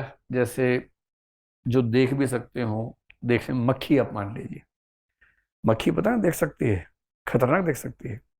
उसका विजन क्लियर नहीं होता हमारे जैसा, पर किसी मोमेंट को समझने में उसकी गति हमसे 6 गुना ज्यादा होती है। इसलिए जब जब आप मच्छर मच्छर और मक्खी को यूं करते हैं, आप कितनी भी सावधानी से करते हैं, कितना भी दिमाग लगाते हैं, वो तुरंत उड़ जाती है। क्योंकि मूवमेंट को कैच करने में उसकी क्षमता हमसे 6 गुना ज्यादा है। लेकिन उसके विजुअल्स बहुत क्लियर नहीं होते, उसको बहुत दूर का नहीं दिखता। कि आप एक कुतुब मीनार देखो तो उसको नहीं दिखेगा, कुछ आसपास के कुछ फीट का इलाका उतना ही दिखता है। 3 वाले का मतलब हुआ जैसे चींटी, देख नहीं सकती, सुन नहीं सकती, सूंघ सकती है। सारी चींटियां एक लाइन में चलती रहती हैं स्मेल के भरोसे। 2 वाले जैसे सीप है, घोंघा है, ये सब जो है केवल टच और टेस्ट वाले। और केवल टच वाले वो हैं जिनको वो पृथ्वी का एक, जल का एक, ऐसे करके 5 क्लासेस में बांटते हैं। वो लगभग जो, जिनको आप जीवित भी नहीं मानेंगे। और जैन दर्शन की एक बड़ी सुंदर बात, पैनसाइकिज्म एक विचार माना जाता है। पैनसाइकिज्म गलत शब्द हो गया यहाँ पर, वो अलग होता है। इसका मतलब ये है कि जैन दर्शन ये मानता है कि दुनिया की हर चीज में जीव होता है, जीवन होता है। यहाँ तक कि पत्थर में भी जीवन है। आप किसी जानवर को पत्थर मारेंगे तब तो वो बुरा मानेंगे ही।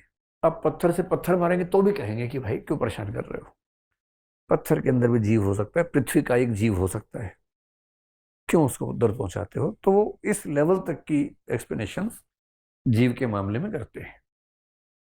अब ये अंतिम बात, इसके साथ ही मेटाफिजिक्स खत्म हो जाएगी और हमारा आधे से ऊपर खत्म हो जाएगा। ये है जगत, ये संसार कैसे बना। उसके लिए उन्होंने एक शब्द का प्रयोग किया है, पुद्गल। आपको ध्यान है जो हमने इनका मेटाफिजिक्स में देखा था, एक वर्ड था पुद्गल। पुद्गल को बुद्धिस्ट लोग मानते हैं चेतना की सेंस में, जैन लोग मानते हैं मैटर की सेंस में, फिजिकल सेंस में। पुद्गल की परिभाषा ये है, पूरयंती गलंती च, जो पूरा होता हो और गलता हो, यानी बनना टूटना जिसका प्रोसेस है उसको बोलते हैं पुद्गल। और इस संसार में जितनी भौतिक वस्तुएं हैं वो दो रूपों में हैं। जो भी पुद्गल है वो दो रूपों में दिखता है। एक दिखता है एटम की फॉर्म में, अणु, और एक दिखता है कंपोजिट्स की फॉर्म में। सोचिए कि ये अणु और कंपोजिट्स की बात उस जमाने में कर रहे थे। अंतर है, ऐसा नहीं कि उनके पास माइक्रोस्कोप थे, उन्होंने देख लिया, ऑब्जर्व कर लिया।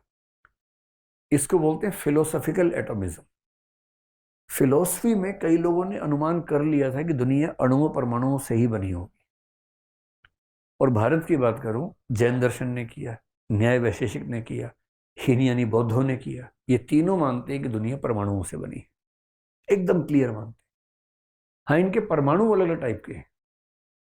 जैसे जैन दर्शन के सारे परमाणुओं में क्वालिटी का अंतर नहीं है, केवल क्वांटिटी का अंतर है। आज की भाषा में कहूं तो जो केमिस्ट्री में आप पीरियोडिक टेबल पढ़ते हैं, जिसमें आप पढ़ते हैं कि लगभग कितने 118 के आसपास एलिमेंट्स इस समय हैं, 94 फंडामेंटल, 24 कंपोजिट्स माने जाते हैं। उन सब में अंतर किस चीज का होता है? एटॉमिक नंबर का होता है। एटॉमिक नंबर का अंतर एक तरह से जो न्यूक्लियस में प्रोटॉन्स का नंबर है उसका अंतर है। अब इसकी व्याख्या इससे मैच करेगी या न्याय से मैच करेगी, ये व्याख्या की बात है। जैन लोग मानते हैं कि जो परमाणु हैं उनमें केवल नंबर्स का अंतर है, केवल मात्रा का अंतर है, क्वालिटी अलग अलग नहीं है। वैशेषिक और न्याय के लोग मानते हैं कि परमाणु हैं उनमें क्वालिटी में भी अंतर है और क्वांटिटी में भी अंतर है। दोनों मानते हैं कि परमाणु नित्य है, परमानेंट है, खत्म नहीं हो सकता। हीन यानी बौद्ध मानते हैं परमाणु एक क्षण के लिए पैदा होता है, अगले परमाणु को पैदा करके मर जाता है। तो सबके पास परमाणु है पर सबके परमाणु अलग अलग हैं। न्याय दर्शन कहते हैं कि इन परमाणुओं को जोड़ने के लिए भगवान जी आते हैं। जैन दर्शन कहता है कि नहीं, भगवान जी की जरूरत ही नहीं है, अपने आप जुड़ जाते हैं। ठीक यही बात 5th सेंचुरी में ग्रीक फिलोसफी में डिमोक्रिटस, ल्यूसिपस, दो लोग हुए जो परमाणुवादी हैं। ठीक यही बात कह रहे हैं कि परमाणु हैं, उनको जोड़ने के लिए ईश्वर की जरूरत नहीं है, वो आपस में खुद कनेक्ट हो जाते हैं। इसका मतलब ये नहीं है, आजकल कई मूर्ख लोग क्या करते हैं कि देखो ये बात तो हमने 2000 साल पहले ही कह दी थी, आज के लोग क्या कर रहे हैं। ऐसे नहीं करना है। आज के लोग साइंटिफिक तरीके से स्टडी करके साबित कर रहे हैं। एम्पायरिकल बेसिस पर साबित करना और फिलॉसफी में अनुमान लगाना, तार्किक अनुमान करना, इसमें अंतर होता है। तो जो लोग फिलॉसफी में ऐसा कह रहे हैं वो तार्किक अनुमान कर रहे थे, जिनमें से कुछ अनुमान एकदम ठीक निकल गए, कुछ ठीक नहीं निकले। लेकिन ये अचीवमेंट है कि जैन दर्शन ने कई हजार साल पहले कहा था कि दुनिया परमाणुओं से बनी है, और ये कहा था कि ये परमाणु नित्य होते हैं, ये परमाणु सरल होते हैं। सरल का मतलब इनको और छोटा नहीं किया जा सकता। अब सीधी सी बात है, उस समय ये तो नहीं सोचा होगा कि परमाणु के अंदर न्यूक्लियस होता है, उसके अंदर प्रोटॉन होता है, न्यूट्रॉन होता है, इलेक्ट्रॉन चक्कर काटता है, वो तो नहीं सोचा होगा उस समय। आज हमने, जब हम क्वांटम मैकेनिक्स पे पहुंचे, क्वांटम फिजिक्स पे पहुंचे, तो हमने देखा कि अणु के अंदर भी चीजें हैं। और जब हमने न्यूक्लियस को, प्रोटॉन को, न्यूट्रॉन को, इलेक्ट्रॉन को समझना शुरू किया, तो हमने कहा कि अब जो फिजिक्स आ गई है वो क्वांटम फिजिक्स है, सब पार्टिकल की फिजिक्स है। तो है, फिजिक्स के डेवलपमेंट्स अलग है, लेकिन कहीं ना कहीं एक हिंट हमें दिखता है कि फिलॉसफी मिलता है, और वो इन लोगों ने दिया था। इन्हीं परमाणुओं के मिलने जुलने से कंपोजिट बनते हैं। दुनिया की हर वस्तु कई परमाणुओं के मिलने से बनती है, इतनी सी बात है। और परमाणुओं के बारे में एक अंतिम बात ध्यान रखिए, इन परमाणुओं को आपस में जोड़ता कौन है? ये एक ऐसा सवाल है जिसके जवाब में न्याय दर्शन ने कहा कि ईश्वर को मानना पड़ेगा। पर जैन दर्शन ईश्वर को मानने के मूड में नहीं है। क्यों नहीं है, इसके बाद समझेंगे। उसने कहा ऐसा भाई, खुद ही जुड़ जाते हैं, क्योंकि इनमें स्वाभाविक आकर्षण शक्ति होती है। जैसे दो चुंबक सोच के देखिए, उससे बात समझ में आ जाएगी। अगर एक चुंबक हो और सामने लोहे की छोटी छोटी कीलें हों और चुंबक पड़ोस से जा रही हो, तो क्या किसी थर्ड पार्टी की जरूरत है जोड़ने के लिए उनको, या उनके आपस की जो भीतरी शक्ति है उससे अपने आप कनेक्शन हो जाएगा, अपने आप हो जाएगा? ऐसे दो चुंबक जिनका अलग अलग पोल, अपोजिट पोल सामने हैं, अपने आप जुड़ेंगे, उसके लिए किसी की जरूरत कहाँ है? ठीक इस तरह से भारत के कई दर्शनों ने, इंक्लूडिंग जैन दर्शन ने, यह कहा कि परमाणु है, परमाणुओं के जुड़ने से वस्तुएं बनती हैं। परमाणु जुड़ते कैसे हैं? अपने आप जुड़ते हैं। इनको जोड़ने के लिए हम किसी अन्य की स्थिति नहीं मानेंगे, और यहीं से इनका ईश्वर को नहीं मानने का जो विचार है वो डेवलप होता है। ध्यान से समझना है, क्योंकि मुझसे कई लोगों ने सवाल में पूछा कि भाई अगर जैन लोग ईश्वर को नहीं मानते तो भगवान महावीर क्यों बोलते हैं? ये बात भी है। आप किसी जैन व्यक्ति से बात कीजिए, बोलेंगे भगवान महावीर। फिर पूछो भगवान को मानते हो? नहीं मानते। ये कैसे हो रहा है? कोई कॉन्ट्राडिक्शन नहीं है, इसका जवाब है उनके पास, बस वो जवाब समझना पड़ता है। गॉड के दर्शन में बहुत सारे मतलब होते हैं। एक मतलब होता है जिसने दुनिया को बनाया, क्रिएटर। दुनिया बनाने वाले, क्या तेरे मन में समाई, काहे को दुनिया बनाई, सुना है ना आपने? तो दुनिया बनाने वाला, क्रिएटर। दुनिया चलाने वाला, प्रिजर्वर। और जरूरत पड़ने पर दुनिया को खत्म करने वाला, डिस्ट्रॉयर। जब हम कहते हैं ना भगवान, तो हमारे दिमाग में दरअसल होता है कि एक ऐसी अल्टीमेट पावर जो तीन काम करती है या कर सकती है। दुनिया बना सकती है, चला सकती है, खत्म कर सकती है। जैसे हिंदू धर्म में इसके लिए तीन ईश्वरों की कल्पना की गई, ब्रह्म विष्णु महेश, जो ये काम करते हैं। कुछ धर्मों में एक ही ईश्वर है, जैसे इस्लाम में खुदा है, ईसाइयत में गॉड है, यहूदी धर्म में याहवे हैं। एक ही गॉड है, वो तीनों काम करता है। तो किसी धर्म में ये तीनों काम करने के लिए एक गॉड है, किसी में तीन ईश्वर हैं, और कोई धर्म कह सकते हैं कि हम तो ईश्वर को मानते हैं। तो जैन दर्शन क्या कह रहा है? इस सेंस में, जिस सेंस में आप कहते हैं कि ईश्वर ने दुनिया को बनाया है, चलाता है, डिस्ट्रॉय करता है, इस सेंस में हम ईश्वर को नहीं मानते, एकदम नहीं मानते, रत्ती भर नहीं मानते। तो फिर किस सेंस में मानते हैं भाई? उन्होंने कहा ध्यान से देखिए कि जो हमारा जीव का कंसेप्ट है, आत्मा का जो कंसेप्ट है, हमने आत्मा के अंदर पहले ही चार विशेषताएं बता रखी है, जो मैंने आपको हिंट किया था उस समय। जीव के अंदर ही अनंत ज्ञान, अनंत शक्ति, अनंत आनंद पहले से शामिल है। चौथी छोड़ भी दें, अनंत दर्शन छोड़ भी दें, तीन शामिल है। और आमतौर पर जिसको बाकी धर्मों के लोग कहते हैं गॉड, उसकी विशेषताएं तो आत्मा में ही शामिल कर रखी है हमने, और आत्माएं बहुत सारी हैं। तो आप एक सेंस में कह सकते हैं कि हम अथीस्ट हैं, हम ईश्वर को नहीं मानते। एक सेंस में आप कहिए कि हम पॉलीथीस्ट हैं, बहुदेववादी, हम बहुत सारे ईश्वर मानते हैं। हर जीव के अंदर, हर शरीर के अंदर एक जीव है, और जीव के अंदर वो चार क्षमताएं हैं ही। फिर वो कहते हैं कि हम एक बात और कहते हैं कि जब कोई जीव बंधन में होता है तो ये चार चीजें छिप जाती हैं। हम जब जैसे हैं, छिपा हुआ है, हम सब बहुत सीमित लोग हैं। लेकिन जब कोई बंधन से मोक्ष की ओर आता है, मुक्त होता है, तो ये चार चीजें वापस आ जाती है। उनका साफ मानना है कि कुछ अलग से प्राप्त नहीं करना है। शंकराचार्य ने भी ठीक यही बात कही, नित्य प्राप्त से प्राप्ति। शंकर ने कहा कि जो पहले से प्राप्त है उसी को प्राप्त करना है। ये भी ये कहते हैं अनंत चतुष्टय पहले से है, ढक गया है, वापस हासिल कर लेना है, इतना ही पर्पस है। और इसका मतलब हर प्राणी के अंदर क्षमता है ईश्वर हो जाने की। इस विचार को कुछ लोग बोलते हैं ट्रांसथीज्म, जो दुनिया में कहीं और नहीं मिलता है। ये अथीज्म कह लो, पॉलीथीज्म कह लो, यानी निरीश्वरवाद, बहु अनेकेश्वरवाद कह लो, या ट्रांसथीज्म। ट्रांसथीज्म का मतलब है कि ऐसे ईश्वर नहीं है